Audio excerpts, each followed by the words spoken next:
네, 자유우파 국민 여러분 안녕하십니까? 손영진의 열린 방송 오늘의 간추린 뉴스 소식 전해드리겠습니다. 오늘은 좀 더 황당한 소식, 삶은 소다리 같은 소식, 개 풀 뜯어먹는 소리 같은 이러한 소식들로 간추려서 전해드리도록 하겠습니다. 첫 번째 뉴스로 뽑았습니다. 윤석열 측 정호영 복지부 장관 후보자와 40년직이 아니다. 여러분 이게 무슨 소리죠? 과거에 한 달 전만 해도 한결같은 친구 뭐 이렇게 얘기가 했었는데 과거 발언을 들어보겠습니다. 정호영 복지부 장관 후보자가 지난달 영남일보와의 인터뷰 내용을 보면은 윤석열은 40년 한결같은 친구라면서 윤석열은 어릴 때부터 식사라도 할 때면 늘 먼저 계산을 하려고 했다. 뿐만 아니라 초임 검사 시절에는 공무원의 봉급을 받아가면서도 공무원들의 박봉이었었죠. 옛날에는. 그거 맞습니다. 그래서 이 박봉을 받아가면서도 주변에는 아낌없이 베풀던 모습이 기억난다. 자, 이렇게 아름다운 친구의 미담을 했었습니다. 40년 지기라고 하면서 그런데 이제는 40년 지기가 아니다. 윤석열 측에서 이렇게 얘기하는 거 보면 참 황당하지 않습니까, 여러분? 더불어민주당은 이에 질세라 조국 전 법무부 장관을 수사했던 그 잣대로 그대로 적용을 해서 수사를 하라고 국민의힘당의 윤석열 측에 연일 융단 폭격을 하고 있습니다. 자, 국민의 입장에서 걱정됩니다. 이러다가 조국과 정호영 문제는 분명히 다르죠.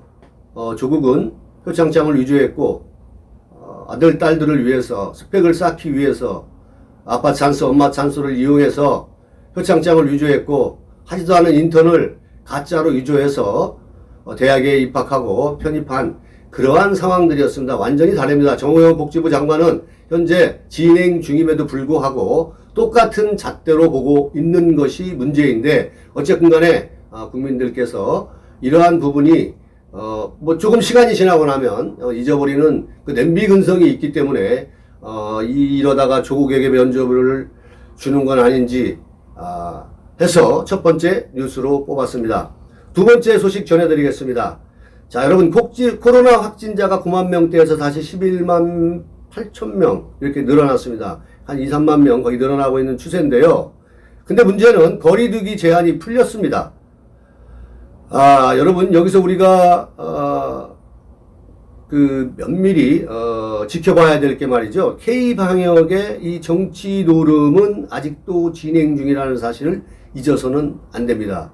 거리 제한이 풀렸다고 우리가 지금 방심하면 엄청난 일이 벌어질 수도 있습니다. 어쨌든 간에 문재인 퇴임 전까지는 계속 숫자가 줄어들 것은 명확한 일입니다. 왜냐하면 K방역이 실패했다는 소리는 누명을 씌울 사람들이 아니죠.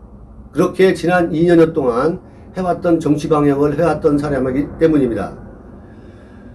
근데 더 큰 문제는 뭐냐면 이렇게 거리 제한이 풀리면서 지금 이 미감염자들하고 이 확진자들하고 뒤섞여 사는 현실이 되었습니다. 이렇다 보니까 윤석열이가 5월 9일 취임하게 되면 이게 숫자가 기하급수적으로 감염자가 늘어날 수도 있습니다. 그렇게 되면 더불어민주당과 광성 친문들은 윤석열의 무능을 탓하고 문재인을 칭송하면서 여론 선동을 할 것에 저는 18원을 겁니다. 그러한 이 정치 방역에 대한 문제, 실패한 이러한 문제들을 또 자유우파에 덧씌울 염려가 있는 부분들을 면밀히 관찰해서 그러한 일이 발생되지 않도록 국민이 혼란 속에 빠지지 않도록 윤석열 정부는 명심해 주기를 바랍니다. 다음 세 번째 한겨레 보도 내용입니다. 한겨레가 뽑은 소식인데요. 문재인 씨 김호수 검찰총장의 70분 할애하며 의견을 경청했다 하면서 일면 톡 기사로 올려져 있습니다. 문재인이 김호수 검찰총장과 70분 면담한 건 사실입니다. 당초 면담을 요구했으나 면담이 받아들여지지 않았거든요.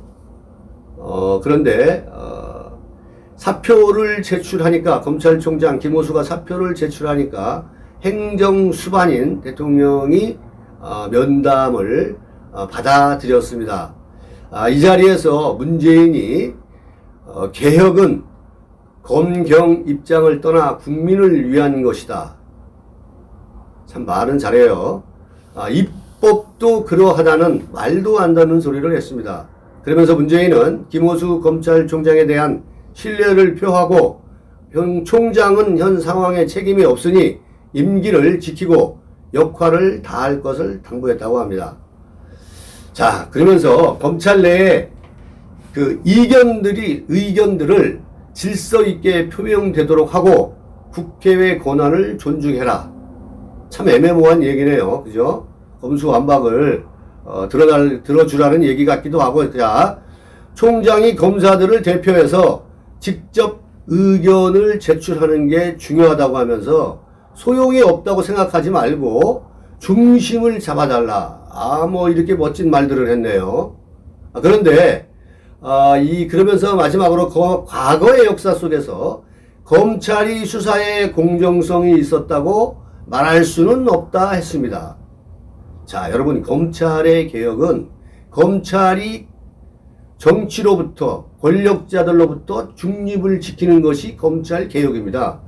70년 동안 지켜져 온 사법체계를 흔들어 버리는 것이 검찰의 개혁이 아니라는 얘기입니다.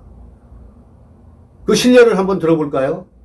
과거의 윤석열이는 박근혜 대통령에 대한 그 정부를 적폐로 몰아서 불공정 수사를 통해서 5계급 특진까지 시켜주고 검찰총장이 되어서 그것을 빌미로 대통령까지 되었습니다. 그런데 이러한 뻔뻔한 이러한 상황을 보고도 과연 문재인이가 이러한 소리를 할 수 있는지, 뭔 삶은 소대가리 같은 소리를 하고 있는지 한심하기 짝이 없습니다. 문재인에게 경고합니다. 그냥 조용히 가만히 있어라. 며칠 안 남았으니까 조용히 가만히 있다가 나가기를 다시 한번 국민들 입장에서 전해드립니다. 자, 그리고 네 번째 소식입니다. 가로세로 연구소가 조민이 일하는 병원에 침입을 해서 그 인터뷰 논란으로 매우 시끄럽습니다. 자, 중요한 건 김세희 대표가 인터뷰를 시도하다가 경비한테 쫓겨나는 상황이 발생했습니다. 이게 무슨 소리냐 하면 조민 씨를 취재하기 위해서 김세희 기자가 카메라를 들고 이리저리 찾아다니다가 엘리베이터에서 조민 씨를 만났다고 합니다. 조민을 발견하고 식당까지 쫓아가서 취재를 하려고 하다가 카메라를 보고 조민 씨가 깜짝 놀라서 이곳은 촬영을 할 수 없는 곳이다. 직원들이 들어올 수 없는 곳이니까 나가달라 하면서 주변에 도움을 요청했다고 합니다. 그래서 경비들에게 쫓겨났다고 하는데, 자, 그러면서 여러분, 여기서 가세현이 중요한 얘기를 한마디 했네요. 중요한 대목 하나는 이곳 병원장이 이재명 캠프의 의료 분야의 핵심 멤버 중에 하나라고 합니다. 그러면서 좌파들은 이렇게 서로를 챙겨주는, 뭐 우리가 잘 알고 있었죠.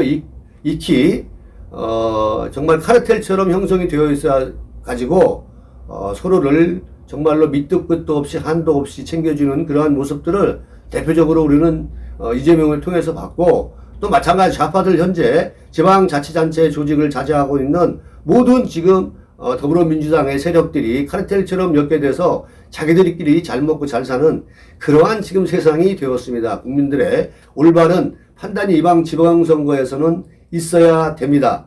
그러면서 뭐 강용석 씨가 환자들이 자격을 갖춘 우수한 의사로부터 진료를 받아야 하는데 그러한 권리를 병원 이사장과 조민이 우롱하고 있다고 했습니다. 이 현상에 대해서 일부 누리꾼들도 갑론을박이 지금 벌어지고 있는데요.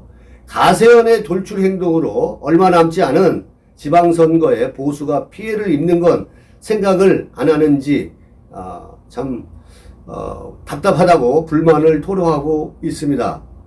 자, 저의 객관적인 생각 역시도 아까와 마찬가지로 조국에 대한 동정론이 일어날까 심히 염려됩니다. 가세연도 이 정도에서 멈추고 정론, 정의, 진실 차원에서 국민이 좀 편안하게 이러한 상황들을 냉정하게 판단해서 그렇게 보도를 해주면 좋지 않을까 하는 그러한 생각을 가져봅니다. 자, 마지막 소식입니다. 검수완박, 검찰의 수사권을 완전히 박탈하는 경찰공화국이 될 수 있는 검사들의 수사 지휘권을 박탈해서 경찰에게 주겠다는 겁니다. 경찰 지금 권력도 무소불위하고 중국의 공안이 되지 않을까 심히 지금 걱정됩니다. 대한민국 헌법 32조에도 나와 있습니다. 검사는 그 피의자에 대한 영장 청구권이 검사에게 있다라고 얘기를 하고 있습니다.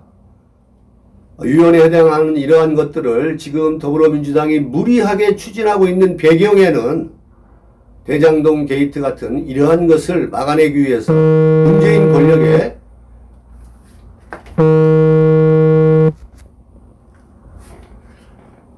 갑자기 전화가 들어왔네요. 문재인 권력의 이 적폐 같은 것들을 막아내기 위한 것들이 지금 마지막 몸부림을 치고 있는 더불어민주당이 아닐까 생각을 합니다. 그런데 중요한 것은 말이죠. 권성동 원내대표가 오전 서울 여의도 국회에서 열린 원내대책회의에 참석을 해서 이런 얘기를 했어요. 민주당이 국민 모두가 반대하는 악법을 통과시키려 하고 있다. 악행에 대한 방관은 동조와 마찬가지로 악행을 저지르고 있다라고 얘기를 했습니다. 방관하는 것도 악행이라고 얘기하는 거죠. 자, 여러분, 제가 여기서 멈출 수밖에 없는 게 정말 이거 개풀 뜯어먹는 소리 아닙니까? 권성동이가 지난 2019년 2017년이죠. 2017년 국민 500만 명이 박근혜 대통령에 대한 거짓 사기 탄핵에 대해서 탄핵 무효를 외쳤고 태극기 하나만을 들었다고 해서 그 6명의 목숨을 앗아가고 탄핵 반대 무효를 외쳤음에도 불구하고 박근혜 대통령 자당의 대통령 등에 칼을 꽂고 대통령을 탄핵시키기 위해서 악어의 눈물과 같은 더러운 눈물을 흘린 자가 과연 악행을 논할 수 있는지 국민의 입장으로서 분노가 치솟습니다. 다시 한번 권성동에게 권고합니다. 이왕 우파의 시대를 열었으니까 우리의 힘으로 막지 못했으니까 좀 더 국민께 겸손한 자세로 또한 거짓 사기 탄핵에 동조한 부역자로서 국민에게 다시 한번 사과할 기회를 가져보기를 바라면서 개 풀 뜯어먹는 소리 하지 말고 자성하기를 간곡하게 부탁드립니다. 이것으로 오늘의 간추린 뉴스 황당한 소식 개 풀 뜯어먹는 소리 뉴스 브리핑 시간 마치겠습니다. 고맙습니다.